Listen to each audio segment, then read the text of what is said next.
Hello everyone and welcome to Studio One today. I'm Scott Seiler along with Jennifer Vandergon, Lucy Sivka in for Jennifer Dietrich and Adam Brazeweather. Great show coming up where we'll be talking about puppets, astronomy, and also how to find jobs are the main topics on today's show, in addition to the headline news of dangerous weather on the eastern coastal states. Lucy. Yes, the tropical storm Gordon has now turned into a hurricane. And Adam, what are we looking at for weekend weather? Well, actually, there's a theme that we want to talk about with this week's weather, and that's Winter Storm Awareness Week that's happening this week, which really coincides with today's weather. As you can tell, we have had a big change with all the snow. First tip for us today? First tip would be to winterize your car. I mean, it's around the holidays. You're going to probably be doing a lot of traveling. You want to make sure that your car is in top running order. Good tip. We'll have more on the weather in just a moment. Well, straight ahead today on Studio One, Gordon Henry on how to find a job in the 21st century. And later in the second half hour, puppeteer Andy Nelson will join us along with two of his best buddies.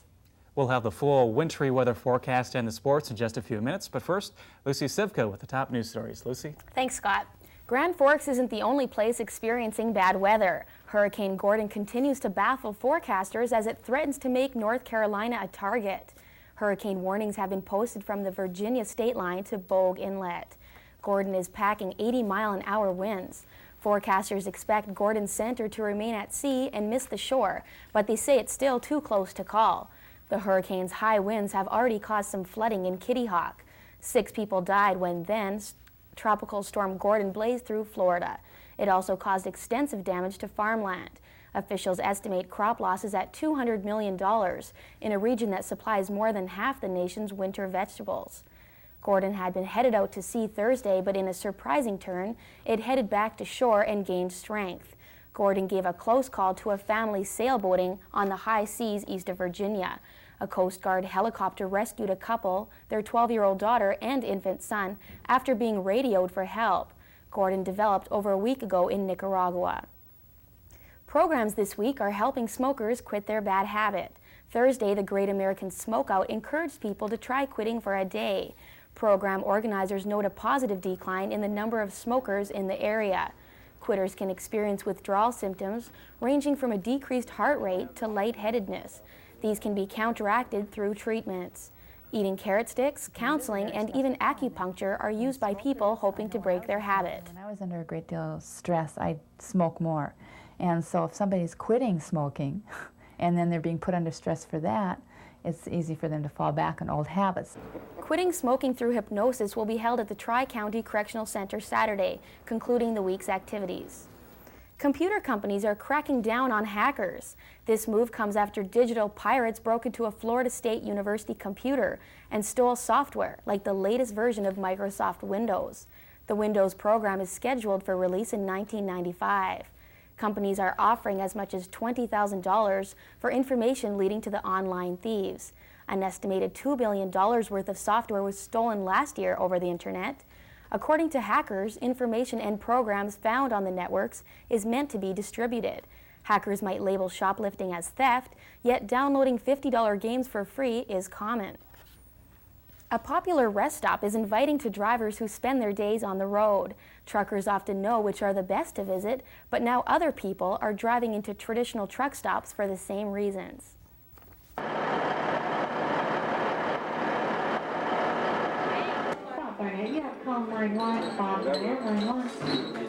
Some people make stopping at the Big Sioux truck stop routine. That's kind of a traditional truck stop. If you're in North Dakota, you're supposed to stop at the Big Sioux. Traffic at the Big Sioux has picked up so much that managers have decided to build another. Local residents say the reasons for the addition are obvious. I just come out here to eat and talk to people that are driving trucks, and they got really good food here. I really like their food and service. Waitresses at the cafe say the amount of people who stop in keeps them on their feet. We have a lot of business people, just a lot of local town people, and weekends, especially after the bars close, we have college kids, lots of college kids. Mary Jo also says the variety of people makes her job interesting. Some local residents enjoy the friendly atmosphere so much, they go there nearly once a day for a hot meal. For what you get, it's about the best priced place in town, and it's good home cooking. Food's always good. It's nothing fancy, just your basic food. The traffic at the Big Sioux has picked up because of their location. The stop is found at the north end of town and attracts travelers entering and leaving the town. Big Sioux 2 is under construction on the south end of town, and truckers should roll in by late January. And there really are a lot of college students that hang out there on the weekends. So what's the best thing to eat? They say the fries and gravy. Well, that would be good on a warm something to eat on a cold day like today. Well, the truckers are dealing with a lot of cold weather right now, as are the rest of us. Adam joins us now to tell us what's in store. Well, thank you, Jennifer. Boy, what a difference a day makes, huh? When it comes to the snow and the wind that we have today, it's creating travel problems throughout much of the region, so a lot of those truckers are stopped at the rest areas. Taking a look at current conditions in Grand Forks, it's snow with a temperature of 32 degrees. The winds are from the north-northwest at 32 miles per hour, creating a lot of blowing and drifting, and the barometric pressure is on the rise. Temperatures across the region at this hour, we find a varying degree of temperatures from east to west. In the eastern part of the region, it's currently 42 in International Falls, 41 in the Twin Cities, but out to the west, it's only 22 in Minot with snow and blowing snow. On the national radar scan, what we find is a Hurricane Gordon centered off the east coast. Now, this hurricane is expected to move to the north and northeast, so it is not expected to hit the northeastern United States. But should it take a turn and hit there, it could be a very powerful system that they would have to watch out for. You don't see much of the snow across our region because radars just simply don't pick it up. On today's weather map, though, we do find this system over the Arrowhead of Minnesota, which is dumping the snow across our region. It will be moving to the northeast, and snow should be tapering off to flurries later on this afternoon, but we'll still have the winds to contend with. On tomorrow's map, what we find is low pressure over Colorado is developing another storm system, which will be moving rapidly across the country. Now, central Minnesota and southern Minnesota may be in for a big snow event later on in the weekend. Forecast temperatures for today are in the 20s throughout much of our region, 30s to the east. Lows tonight with the new blanket of snow will be held in the teens and possibly even cooler throughout much of the region. Your forecast for today, we have a winter storm warning this morning with temperatures in the upper 20s, but they will be falling throughout the day. Winds from the north at 25 to 40 miles per hour will be creating dangerously low wind chills. Tonight it'll be clearing out, but temperatures will be falling in the low teens. Winds again from the north at 10 to 15 miles per hour. The extended outlook shows us a winter-like approach with temperatures remaining cool. In keeping with that theme of Winter Awareness Week, we want to provide another tip, and that would be that you always want to check the latest conditions as you go out on traveling. Check the latest weather statements and be prepared for any advisories. So Scott and Jennifer, you may want to do that. Okay, Good we'll advice. Keep that in mind, yeah. Definitely. And of course, you know, with the first snowfall in the area, we had to put some snow on our set. Yeah, I wasn't very happy about it, but I guess I'll have to live with it for a few months anyway. Yeah, we all will, definitely. Well, turning now into sports with the NHL still in a holding pattern due to labor talks, the NBA is stepping into the forefront. Mavericks center Roy Tarpley hadn't played an NBA regular season game in 4 years because of drug suspensions and injuries. He celebrated his return by hitting for 16 points and hauling down the team-high 9 rebounds in the Mavericks' stirring 96-94 win over the Kings. Sacramento had a chance to win it late, but Walt Williams' three-point shot was way off the mark.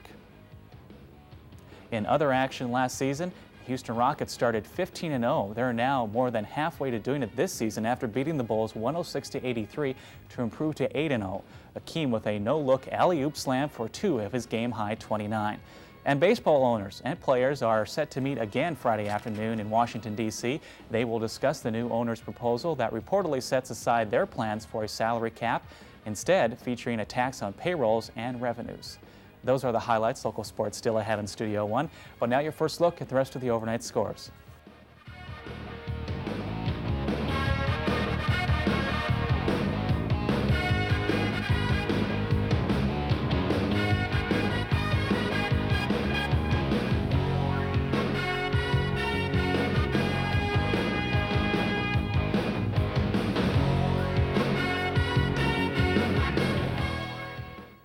This Saturday, the Sioux and Bison football teams will be going at it again. However, this time they'll compete against other teams. UND and NDSU finished the season as co-champions of the North Central Conference and will now represent the NCC in Division II playoffs starting Saturday. The Sioux, ranked second in the Midwest region, will play host to Northeast Missouri State Saturday at 1 o'clock in the afternoon in Memorial Stadium. The Bison, ranked third in the region, will travel to Kansas to face number 1 Pittsburgh State. The winners of these two games will meet Saturday, November 26th at the home field of the highest ranked team. This will decide the region champion. And while now in the past couple of seasons, UND has consistently produced good teams and quality players. Sports reporter Bob Dunlop shows us one player's success since graduating from UND. The prospects of turning a Division II college football career into a pro career are slim. Kevin Robson is one exception. Robson played at UND from 1990 to 93 and gained first-team All-America acclaim. He played on the offensive line and captained the Fighting Sioux to the Final Four in Division II playoffs during his senior season. After graduating from UND, Robson realized a lifelong dream by signing a pro contract with his hometown Winnipeg Blue Bombers of the Canadian Football League. Playing in front of the home fans in a stadium I grew up around, it's been a dream come true for sure. Kevin's transition to the Blue Bombers in the CFL was a natural one due to his father's career. Paul Robson played college football at UND in the early 60s and went on to a lengthy career with the Blue Bombers and served as the team's general manager during the 1980s. I think I came in here as kind of Paul's son. I wasn't Kevin Robson. Robson sends it back to Cameron. Good snap. Kevin has progressed quickly as a CFL rookie, earning a starting position on the offensive line and handling the snapping duties on third downs. Well, there's a heck of a lot of good players in Division II football, so I don't know if the talent level is a little better, but it's more the transition to the American to the Canadian game. 1 year after leaving UND, Kevin was the Blue Bombers nominee for Rookie of the Year in the Canadian Football League. Kevin attributes his success in the CFL to hard work and a strong football program at UND. With the success Kevin Robson has enjoyed, many UND football players may be reconsidering their options after graduation. In Winnipeg, Bob Dunlop, Studio One Sports. Kevin chose to wear the number 43 when he made the Bombers because it's the same number his father wore when he played for Winnipeg. Well, we still have much more for you today on Studio One. First, we'll talk with UND Vice President of Student Affairs, Gordon Henry, and what the job market will hold for students after graduating. But now a look at some of the events happening around your area this week. Stay with us as Studio One continues.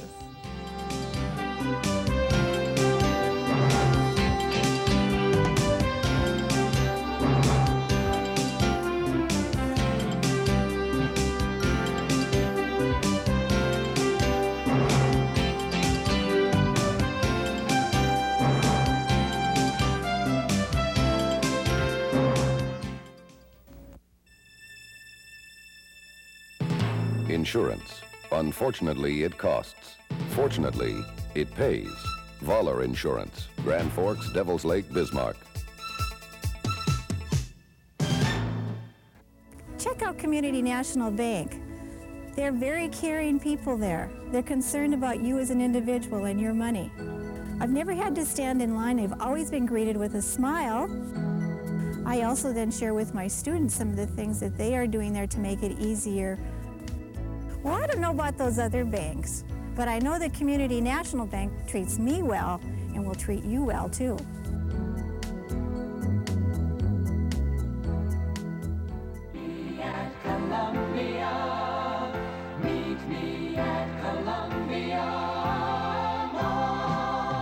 There's always something happening where laughter overflows.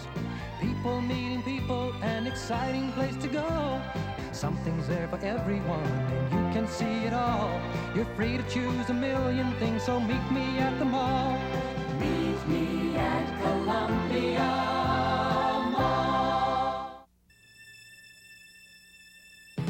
Handpick your insurance company? As your agent and broker, that's our exact job. We think we do it well, and have been since 1947. Voller Insurance. Grand Forks, Devil's Lake, Bismarck. Leaving for home for college is a big event for both students and parents, but an even bigger task is finding a job after college graduation. With today's new technology and information society, the job market of the future provides both opportunity and uncertainty. Today, UND Vice President of Student Affairs, Gordon Henry, tells us what college students can expect as they enter the real world. Are those two words scary for students, the real world? Yes, Scott, I believe they are. Most students are aware that things are changing really rapidly, and as they look at their friends who have graduated from college 1 or 2 years ago who are still out working as clerks and they've been trained or educated to be in marketing or advertising or something, they begin to worry, what does this mean for me? Mm-hmm. What can they expect when they get out searching for a job? Well, I think what they can expect is a world that's changing very rapidly. They're going to find that as they go through their 25, 30, 40 years of work life, they're going to change their careers many, many times. And they may be looking at anywhere from 5 to 7 different jobs. And that's because industry is changing rapidly because of technological changes. What type of changes? Well, the main thing is that as companies are advancing, they're finding that they can't stay with the traditional directions that they'd had in the past. Because of the rapid change, they're being forced to change along with the change that's coming around them. And those companies that don't do that will fall behind. So therefore, they're looking for new employees who have a sense of creativeness, a sense of energy, and a sense of excitement, and are willing to change along with the company. Mm-hmm. So how should students adapt to the change? What should they do differently today than they did maybe like 5 years ago when searching for a job? Well, I think first of all, they need to prepare themselves to be flexible. They need to be willing to spread out in their educational career and to look at liberal arts and human relations type of courses. They need to make sure that they have a good, strong computer background in whichever area they're going to go into.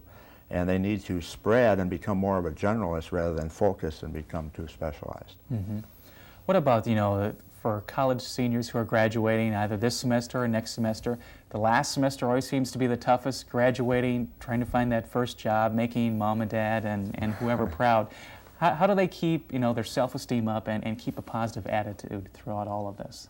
Well, I think one of the first things they need to do is to recognize that they have to feel comfortable with the concept of change. They can't go into the world of work with the feeling that if they don't get their specific goal that they've aimed for and it doesn't happen, that they get negative feeling and they get despondent or get depressed. And you've got to keep that positive, outgoing attitude. And most of them are probably not going to end up exactly in what they've been educated for. And industry and companies now are looking more and more for people with positive attitudes and not necessarily a strong, straight resume that just fits things right down the line. They want someone who is willing to come in, work hard, be creative, and be very, very positive. Mm-hmm. Adaptability is the big key word. Adaptability is a big key word. How do they do that? Everyone's nervous with their first job. Am I wearing the right thing? Am I saying the right thing?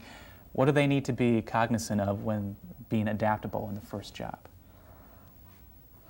Well, I think that right from the beginning, they need to be able to come in and say to the company, I'm interested in you. As I look at IBM as an example, I'm interested in IBM. I would really like to work for IBM, and here's what I can do to help you in your company. And these are the kinds of things that I get excited about. Here are the kinds of things that I would like to be involved in. And show that really excitement and positive attitude as they work with the company. I was at a meeting yesterday of personnel directors throughout the Grand Forks area, and they literally said the number one thing they look for is attitude and positiveness in the people that they're interviewing. Two key things we should... Two key things. Not only for first-time job seekers, but everyone. But for everyone. Okay. Gordon Henry, thanks so much for joining us today. We appreciate you. Thanks for having me, Scott. Sure I appreciate it. Still to come on Studio One, the story of John Enright. He's racing across America in a specially designed wheelchair to promote dignity and respect. But first, the most unusual unveiling of a stamp for the United States Post Office. We'll show you how they did it.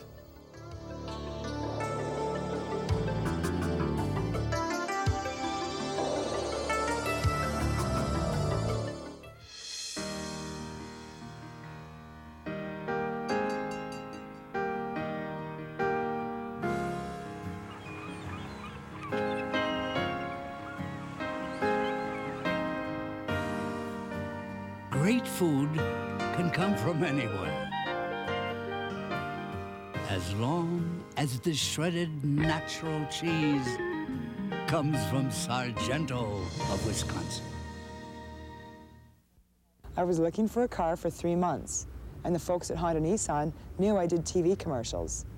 And so they asked me for suggestions, and all I could tell them was how great I was treated at Honda Nissan. And the next thing you know, here I am. When I went to Honda Nissan, I was treated with such respect. And I really couldn't believe the quality and selection that I found there. People always tell me that you get what you pay for. But at Honda Nissan, you really do get what you pay for. Newman Outdoor Advertising, a sight for more eyes. Outdoor advertising, it's bigger than life. It gives you flexibility. Use it as a constant reminder. Use it to advertise your message or product. Outdoor advertising, it's big, it's bold. Get your message across. Outdoor advertising, it works. For more information, call Bill Kasager in Fargo or Grand Forks. There's always a new stamp coming out at the post office, and collectors can't seem to get enough of them. Part of the reason for their anticipation is the new promotional process done by the Postal Service. Studio One's Jenna Davis shows us one of the most unique stamp unveilings to date. This October, the United States Postal Service did something it has never done before. It unveiled the new Wonders of the Sea stamps 80 feet underwater in Honolulu, Hawaii. This unveiling was the only one of its kind and proved to be one of the most elaborate, with the event taking place on the YO-257 sunken ship, part of the Atlantis submarine tour. The Wonders of the Sea stamps are representative of creatures found in oceans throughout the world and are the first U.S. issues to feature scuba diving, one of the country's fastest growing sports. One of the reasons we're so excited about the issuance of the Wonders of the Seas commemorative stamps is that it'll communicate the beauty of the underwater world to millions of people who might not otherwise understand just what is there beneath the surface of the sea. This block of 4 stamps is only one of many kinds issued throughout the year of 1994. This year's commemorative stamp collection has stamps ranging from Silent Screen Stars, which contains illustrations of actors like Charlie Chaplin and Theda Bara, to the controversial collection called Legends of the West. The Legend stamps are the first in the Classic Collection series and features a picture of the legendary Bill Pickett. Only the original picture was of his brother, Ben Pickett. The error caused a recall of the stamp sheet and an uproar in parts of the African American community. James Smiley is a stamp collector in Grand Forks and is currently on a waiting list to receive a new, corrected version of the Bill Pickett stamp. First date gets it. First date of the 150,000, get them, start getting them. 1 December, they're going to start issuing them. And my luck is probably nil. James has been collecting stamps for more than 14 years and says there are stamps for all types of people. You just have to want to spend the time and the money to collect them. It's just like, do I want to collect baseball cards? Or do I want to collect football balls? Do I really want to get involved with this? How much money do I really want to spend? That's the thing. The underwater unveiling and cancellation of the Wonders of the Sea stamps is part of a string of unique publicity ventures by the U.S. Postal Service. It hopes to promote interest in the stamps and stimulate sales. The post office also printed more than 225 million of the sea stamps, which is a substantially high amount when compared to typical commemorative print runs. We have printed 100 million more stamps than our normal run. We expect the philatelists, the stamp collectors, and scuba divers to really buy them. An average of 2 stamps are released each month. Collectors know exactly when they will come out by simply looking in their Stamps magazine. You can order the magazine through your local post office to learn about upcoming stamps and their backgrounds.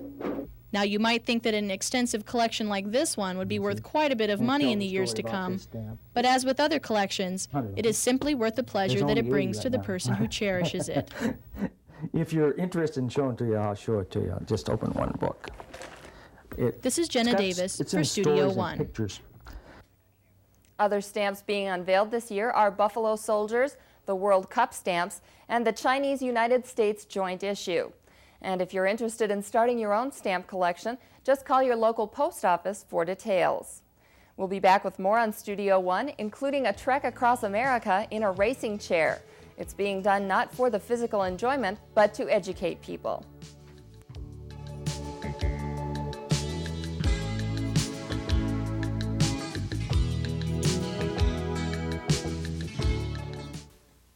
I found the perfect girl and knew she deserved the perfect diamond. So we went to Wayne Davis Jewelers, where we chose a quality diamond and a ring that she loved.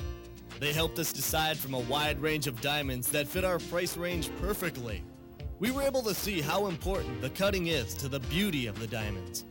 The friendly and helpful staff at Wayne Davis made our important decision a perfect experience. Wayne Davis Jewelers, a professional, locally owned store, Columbia Mall, Grand Forks.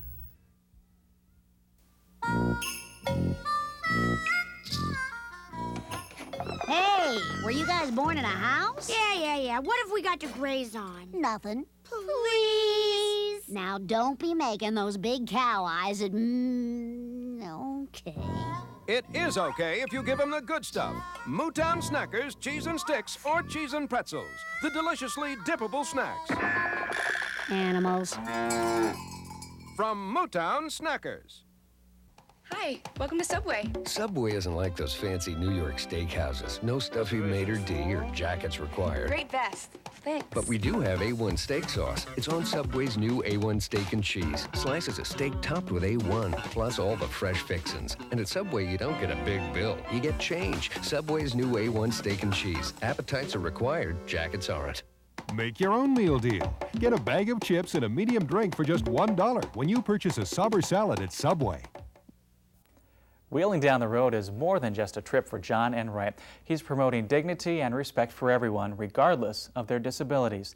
This is his third trip across America in his racing chair, and his next adventure will exceed the North American boundaries. Route 2, changing highways. Whenever I'm a few cars back in the left lane where they have those green arrows, man, I always tend to miss it. You know, it's like, you're so close, I missed that one. The only record John Enright wants to break is the many years of ignorance. He's trying to raise the awareness about the need for better accessibility in communities across America. He wants to remove both the physical and social barriers in life.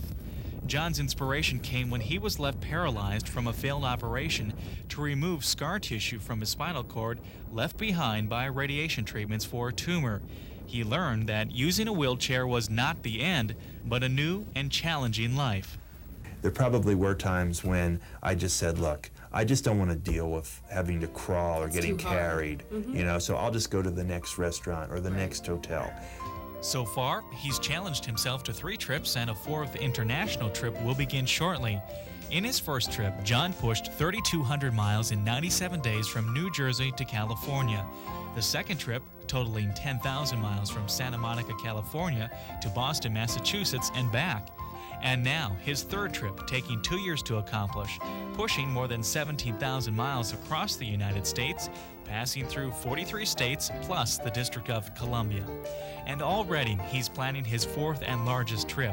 Starting in July of 1996 and lasting 4 years, John will push his racing chair through 75 countries, totaling 50,000 miles. Our value is how much we can contribute as a human being to the next person and try to make the next person's life a better life. The scene here at the KFJM studios in Grand Forks is one which is repeated at many other radio and television stations and newspapers across the nation. John says the media gives him the ability to go further in getting his message across to the people.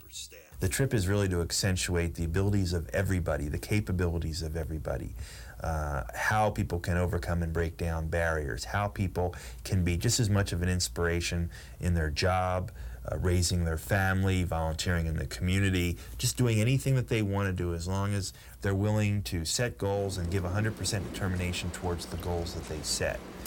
In every trip, there is a reoccurring theme.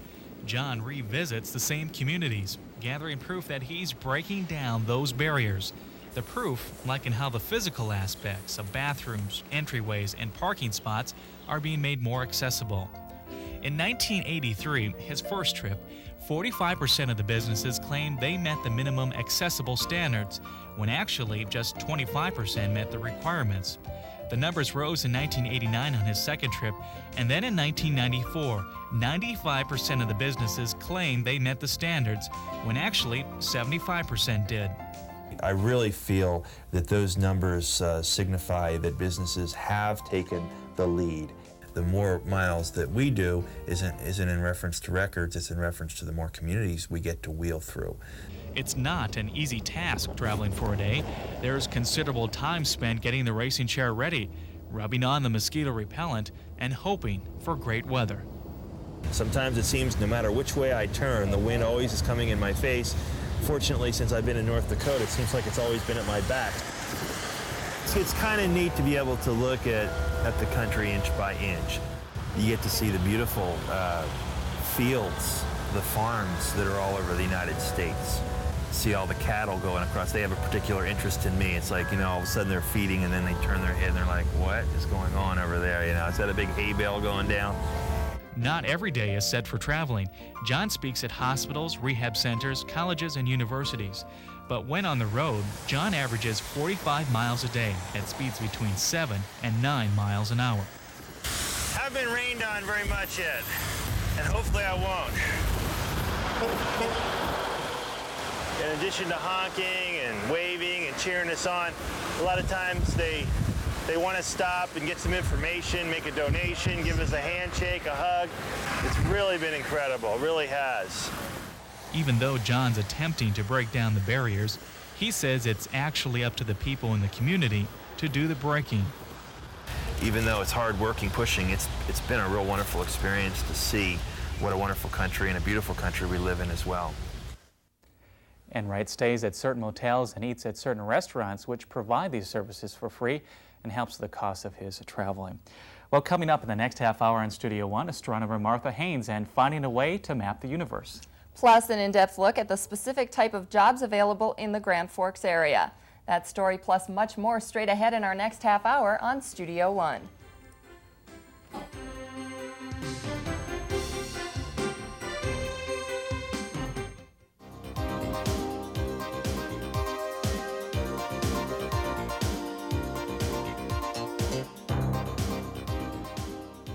You're exposed to so many different ideas and projects. The engineering school here itself is set up so that the class size is reasonable and the professors are great. Our equipment we use is up to date and very new and very accurate.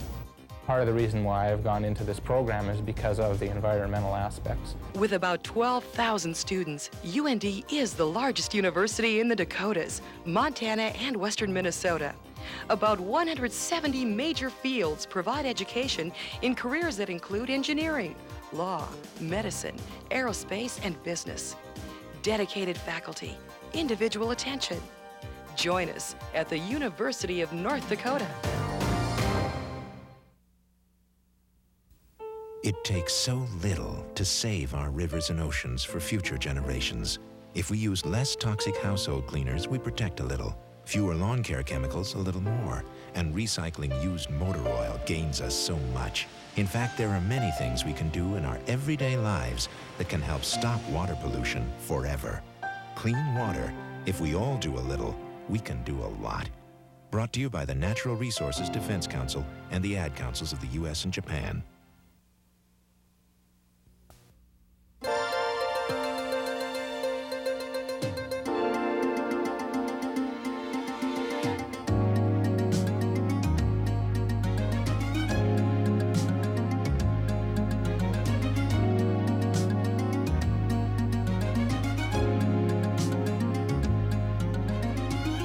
And welcome back to the second half hour here in Studio One. We still have much more for you coming up in the next 30 minutes, but first, Adam, is the snow going to stay with us until spring? Well, it actually could. Temperatures, because of the snow, will actually be remaining cooler through the weekend, so it'll at least be here through the weekend, and next week, if it doesn't warm up, it will be. Another winter survival tip? Another one is that you want to carry a winter survival kit. You know, again, it's the holidays, you're going to be doing a lot of traveling. If you do get stranded, you want to have a winter survival kit with maybe like a candle and a candy bar in it, just in case that does happen. Good advice. Thanks, Adam. Straight ahead on this final half hour in Studio One, a high school junior whose hobby is getting him lots of attention. Also in this half hour, we'll talk with astronomer Martha Haynes on mapping the universe. But before we talk with our guests, let's get to our news update from Lucy Sivka. Lucy? Thanks, Scott. The United States may be considering helping Bosnia's government army. According to the Associated Press, the Clinton administration presented classified options to congressional leaders. They involve sending between $500 million and $5 billion in weapons and aid to Bosnia's army. The United Nations says that for the first time, rebel Serbs from neighboring Croatia have entered Bosnia to join the war. They're helping Bosnian Serbs and rebel Muslim forces fight Bosnia's government troops. The UN is threatening NATO airstrikes if the fighting continues. It also says that fighting is shattering a fragile truce around Sarajevo. A Colorado hotel worker accused of spraying the White House with gunfire has pleaded not guilty to a charge of attempted assassination. Francisco Duran was indicted and arraigned Thursday. Duran appeared fascinated by those in the courtroom, but didn't speak to the judge during his 40-minute hearing. Duran is also charged with assaulting 4 Secret Service agents with a deadly weapon and possessing firearms after a previous felony conviction. If convicted, the Colorado Springs hotel worker could be sentenced to life in prison. More people are putting their money into gambling and becoming addicted. The popularity of casinos is developing a harmful addiction. The North Dakota State of Mental Health Department says support groups for compulsive gamblers have more than doubled in the past 2 years. Officials say that easy access to gambling is the main cause of addiction. Legalized, it's more noticeable, it's more apparent to everybody. It's easier for people to start gambling. 6 casinos have been built on reservations in North Dakota in the last 2 years. Officials are considering increasing the state betting limit from $5 to $25, despite the rising number of gambling addicts. The average age of a compulsive gambler is 40. Treatment includes abstaining from all forms of gambling and forfeiting all checking accounts and credit cards. Scientists are researching a test that will save you money. University of Minnesota professors say scientists are designing a small computer chip that can analyze the DNA in a person's blood sample. Computers then determine any hereditary illnesses detectable in the genes. This means people can have tests done faster and cheaper. Instead of hospitals sending tests to large laboratories, they will be sent to regional centers. Commercial testing should begin by 1996. The Federal Drug Administration must first approve the new procedure. The Grand Forks community is changing and accommodating different lifestyles and preferences. Studio One reporter Jake Rude takes a look at how one radio program is helping with the change. Anderson from her album called Beautiful Red, and we're also going to be featuring new music from Tom Petty from his brand new one, a song called Wildflowers. 6 minutes now before 10 o'clock. You're listening to Into the Music here on KFJM AM. Have you ever looked into the music? That is just what Mike Olson does every weekday. Olson hosts a show he created called Into the Music. The show offers a range of music from all ends of the spectrum, including rock, blues, country, and folk. You can always hear familiar names, we're hoping, but also a lot of the wonderful music that's recorded for independent labels around the country. The 3-year-old show has a listening audience ranging from students to the retired. There is no other radio station or show in Grand Forks that offers a similar format to Olson's Into the Music.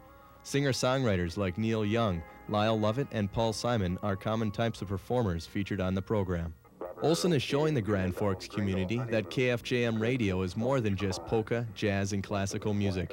Because of being on the AM dial, many listeners have accidentally stumbled onto the program. The show that we've done here has really required that people look for us and find us and discover what we've been doing. And they've become very loyal listeners for the most part over the years because of that. All right. The diverse world of music is changing every day. Olson's Into the Music is right there changing with it. This is Jake Rude for Studio One News. KFJM will be getting a new FM station early next year. Into the Music will be one of its featured shows. People of all ages are looking for companionship. One Grand Forks group is finding just that and having fun at the same time. The Singles Connection in Grand Forks has more than 75 members and continues to grow. The group gets together twice a week simply to hang out. The Singles Connection has a planned calendar of events ranging from dancing to giving blood. We are just mainly social group. We are not a matchmaking group. We just bring single people together to just have fun. The group says they are not only people looking for relationships. Sometimes, however, it turns out that way. 2 of the group's members will be getting married in January. And the group includes peoples of all ages, ranging from 25 to 60. What's the turnout at some of the events like? Well, it really depends. It depends because some people are interested in different things. That's good. Thanks, Lucy. While many states throughout the nation have been troubled with the economy, North Dakota's has been fairly constant. Specifically, the state's unemployment rate has gone down in recent years, and now in Grand Forks County, unemployment is so low, employers are having a tough time finding people to work. Studio One's Dana Olson reports. The Grand Forks area is seeing a great deal of growth. with new businesses and organizations building in the area. This is causing an increased opportunity for employment. Larry Anderson of the North Dakota Job Service says this provides many jobs in the industrial fields. Into shortages in many occupations in many of the industrial areas. Some of the areas where I think the demands have been the greatest are, for example, in the construction area, with the skills craft workers, for experienced carpenters, cement masons, bricklayers. And I'm sure you can imagine that the reason for that is because we are enjoying a fairly healthy amount and level of commercial building right now. Major manufacturing facilities, construction at the Grand Forks Air Force Base, and the expansion of the North Dakota Guard are some reasons that employment rate in Grand Forks is down. Since 1974, the regional job growth in Grand Forks County has almost doubled, climbing from 23,000 to more than 44,000 jobs. The unemployment rate is so low, there have been shortages of workers. We haven't had temporary shortages and demands in previous construction seasons. It's heightened this year, I think, because of the level and the amount of activity that we are enjoying in the area. Today, the unemployment rate has dropped to only 2.7%, while in 1982, the rate was at 5.4%. While the outlook is good for skilled industrial workers, individuals with professional skills and academic degrees have a much more difficult time finding employment. Law school graduate Lori Michelson realizes even though she has a degree in law, it doesn't guarantee a job. I started looking for a job during my third year of law school. There's a lot of the North Dakota firms that hire post in the law school, and so the jobs I applied mostly in North Dakota. Most of the jobs during our third year law school were clerkship jobs for judges, and there wasn't a lot of those jobs. So I had a couple interviews during my third year of law school, and then I kept looking throughout the summer, and not much was available until after people found out whether or not they passed the bar. Finding a job is almost a full-time job in itself. Okay. Mark Thompson at Career Services says it's important to put a serious amount of time into the job search. Well, I think probably the thing students need to think about is the commitment to the job search. It takes quite a bit of time to look for an opportunity, be it a cooperative educational experience or a related part-time summer job, and it takes an awful lot of time if they're looking for full-time permanent employment. One of the things we would encourage them to do is give serious consideration to working it into their schedules. Starting early and spending a lot of time may be the key for college graduates to find their career. Dana Olson, Studio One. And Dana joins us for a couple of follow-up questions. What's the job outlook for professionals? Well, the North Dakota Job Service says that the industrial jobs that are available will increase to about 70% of total jobs available in North Dakota, but professional jobs continues to remain at a constant 20% every year. What about some good tips that they told you for first-time job seekers? Well, one thing they said, like mass mailing of resumes just doesn't work. You really have to make personal contact so that when you're calling people, they start to remember who you are, and so when they get your resume, they can put the voice to the paper and kind of have a contact that way so they can know who you are better and you have better chance that way. True. Okay, Dana, thanks so much. Up next on Studio One, Jennifer will talk with Andy Nelson and two of his best buddies he just can't seem to shake.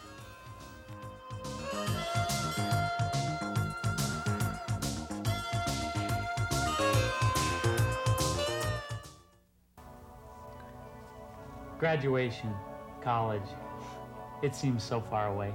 But with increasing costs of education, it's more important now than ever to get started early.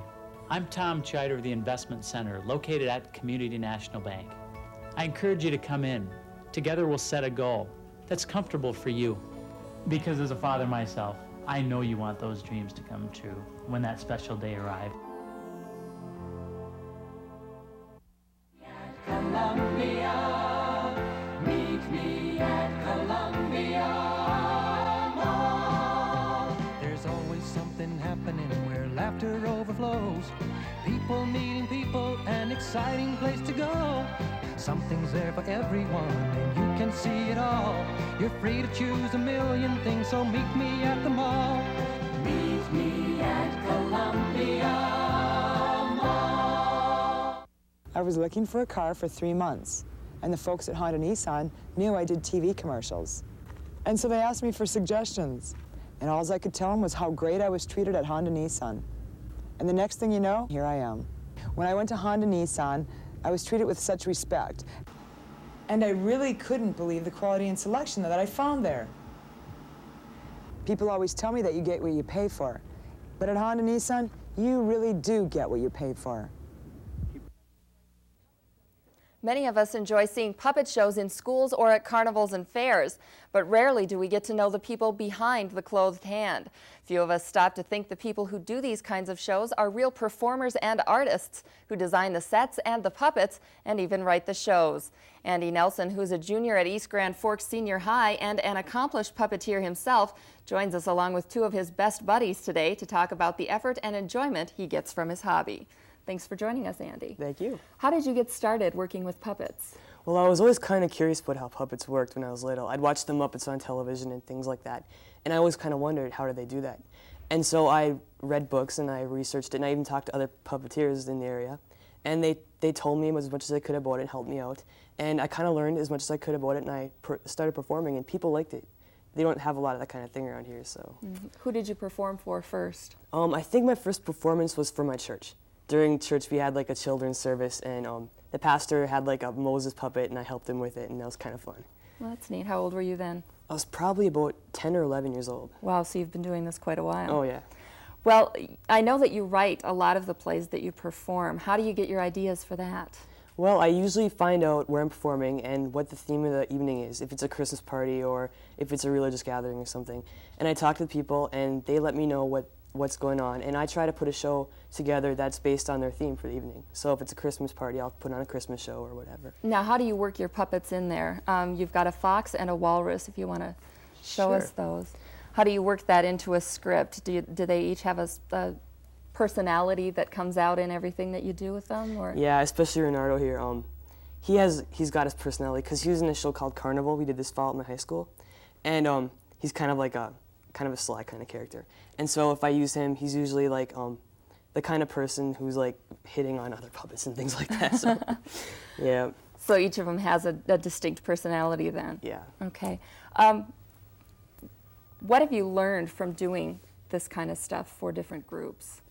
I've learned a lot of things. I've learned that the best way to communicate to people is often through other forms, just by giving a speech or just talking at them. If you get the people to enter into your world that you're creating of whatever you're doing for education or whatever purposes, they usually learn better and they enjoy it a lot more. Okay, now the puppets look really fuzzy. Do you make those, and how do you go about doing that? Well, I usually start off with kind of sketching out how I want them to look, and then I construct a base of foam rubber. So inside his head it's all foam rubber, and his nose and his belly here. And then after I have the foam rubber base constructed, I cover it with this fake fur. Okay, and how did you learn how to do that? I just trial and error, pretty much. I just tried different things and whatever worked out for me, and this seems to work the best. Okay. You've got a walrus over there, too. Can we maybe meet him? Yep. This is Horrible Henry. And how does Horrible Henry talk? I mean, does he have a special voice? Can I talk to him? Sure you can. He's kind of a nervous fella. Oh, okay. Hi there. How's it going? You're kind of nice, you know. Well, thank you. Would you like to touch my tusks? You don't know what tusk touching does to me. He's great. Okay. Thank you. Well, what kind of advice do you have for other people that do this kind of stuff? Oh, just keep at it. People always love it. And if you just keep trying, people are going to start to know your name and recognize you, and you'll get phone calls like I do. Okay. What's the best part of being involved in doing this? The best part is making people happy. When you see the kids' faces light up and people laughing, it's always a good feeling. Now, do you want to do this for a career someday? That is my hope. I hope to get a major in college in puppetry. In puppetry. Now, where can you do that? I'm trying to find out. I know there's a few colleges in the area. I think Connecticut is one of them, so I'm looking into that. Great. Well, good luck, Andy. Thanks for joining us. Thank you. Up next on Studio One, Scott will be back to talk with Martha Haynes about mapping the universe.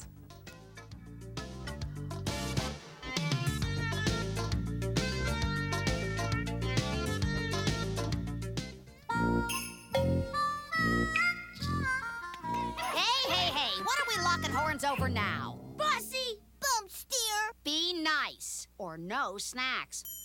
I love your nose ring. Is it new? Be nice and give them the good stuff. Motown Snackers, cheese and sticks, or cheese and pretzels. The deliciously dippable snacks. Cool colic. From Motown Snackers. I found the perfect girl and knew she deserved the perfect diamond. So we went to Wayne Davis Jewelers, where we chose a quality diamond and a ring that she loved. They helped us decide from a wide range of diamonds that fit our price range perfectly. We were able to see how important the cutting is to the beauty of the diamonds. The friendly and helpful staff at Wayne Davis made our important decision a perfect experience. Wayne Davis Jewelers, a professional, locally owned store, Columbia Mall, Grand Forks. Newman Outdoor Advertising, a sight for more eyes. Outdoor advertising, it's bigger than life. It gives you flexibility. Use it as a constant reminder. Use it to advertise your message or product. Outdoor advertising, it's big, it's bold. Get your message across. Outdoor advertising, it works. For more information, call Bill Kasager in Fargo or Grand Forks. America has had a long fascination with outer space, whether simply watching a falling star or studying the different planets. We enjoy finding out more about the worlds around us. Dr. Martha Haynes is an astronomer from Cornell University and helps us take a look up and understand what we're seeing. Thanks for joining us today, Martha. It's a very pleasure to be here. What exactly do astronomers see? What do astronomers see? Well, that depends on where they're looking. I guess whether you look nearby and you see the planets, or whether you're somebody like me and looks as far out as you can. And what we're trying to see is really what the universe looks like. I mean, that's a question when I say to you, what does the universe look like? You probably can't think of what it looks like. And what I'm trying to do is tell you what it looks like. We have a couple pictures that show how you're trying to do this, some big telescopes, and I was wondering if you could just describe them and tell us what you see from them. Well, I think most people are familiar with optical telescopes, you know, the things that you look at, what Galileo looked at. This is what we call a radio telescope. What you're seeing there is the Arecibo Observatory, located on the northwest coast of Puerto Rico, where it's a lot warmer than it is here today. And you saw a big reflecting dish. The radio waves bounce off that, and they come to a focus, and we detect them. And it's kind of like picking up a very, very faint radio station and trying to figure out what the signal is telling us. And so what do you hear when you're listening to this? Well, when you actually listen to it, all you hear is static. But you can turn that into a signal and analyze it with a computer. And in that case, what it tells me is how much gas there is in a galaxy, and how the galaxy is moving away from us, and how far away it is, and that's what I want to know. Another picture we have is the telescope. First one up, there are a couple problems with it. How is it doing now, and what can you see from it? Well, the Hubble Space Telescope finally works. It's got its eyeglasses all fixed, fortunately, and with the Hubble Space Telescope, we're able to probe really far out into the universe, very, very far away from us, billions and billions of light years away from us, and learn about the details of what is out there. What exactly is out there? Well, we're in what we call the Milky Way galaxy, which is made up of 10 billion stars or so. And there are probably 20 billion galaxies out in the universe that we can take a look at. And so what Hubble Space Telescope is looking at is allowing us to really look back in time, out in space, and see galaxies that we can't see from the ground. How will that benefit us here on Earth? Well, it's not going to produce something that probably you'll wake up and eat for breakfast in the morning, but hopefully there are a couple of things that I think it will do. First of all, throughout history, our civilizations have tried to ask the question, where do we come from? What is cosmology? What is the universe? What's the past and future of the universe? And Hubble Space Telescope and other telescopes that we have today are allowing us to try to answer those questions. The other thing that I think astronomy does is many, many people around the world are interested in space, what's out there, and our understanding of it. And so astronomers are very much involved in educating the public and educating students, and that's what I do for a living when I'm not here in North Dakota, teaching college students about science, technology, how technology relates to probing the universe, and just to think about critically about philosophy and science and understand physics and everything else. We have a couple more pictures that when we think of telescopes and we look through them, for me anyway, this is what I think I would see if I had a really good telescope. Yeah, well, that's right. This is actually one of our friendly nearby neighborhood galaxies. It's called Andromeda, and one of the things that you notice is it has two little friends, the little fuzzy objects on the left and right. This is another galaxy, another view of a galaxy, but probably our Milky Way galaxy is sort of like these two galaxies that you see in the pictures there.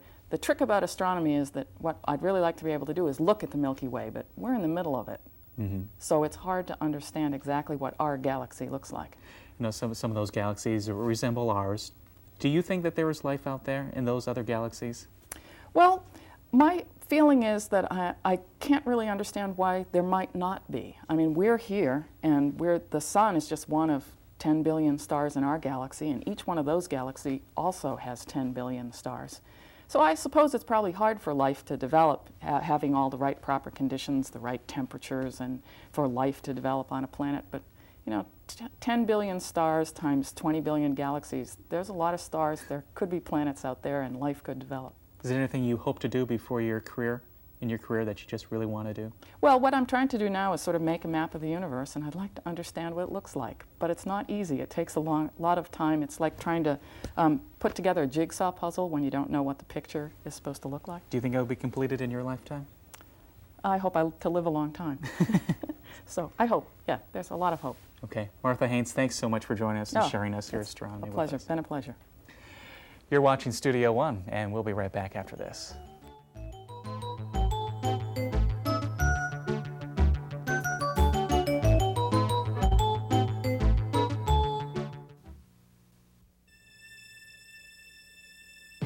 The right combination of protection, value, response, and service. That's our philosophy, and it has been since 1947. Voller Insurance, Grand Forks, Devil's Lake, Bismarck.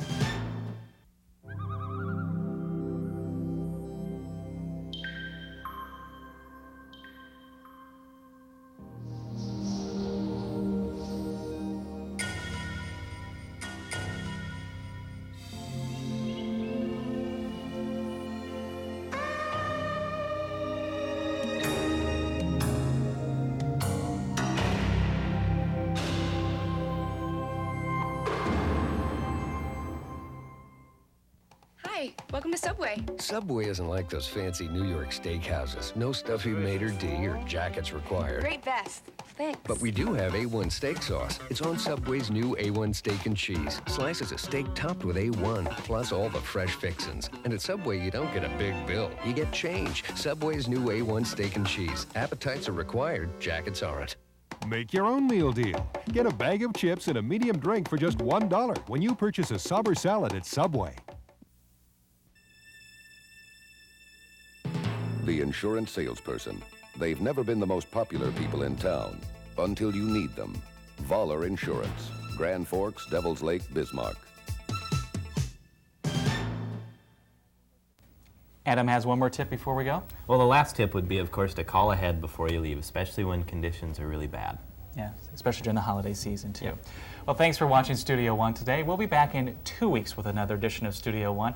But today we're going to leave you with the trees put up for sale at the first festival of Christmas. Proceeds went to the Listen Center, which provides programs and activities which benefit people with disabilities. Studio One's Jenny Davis captured the many different trees for us. Thanks for joining us today. Have a great Thanksgiving, and we'll see you in 2 weeks.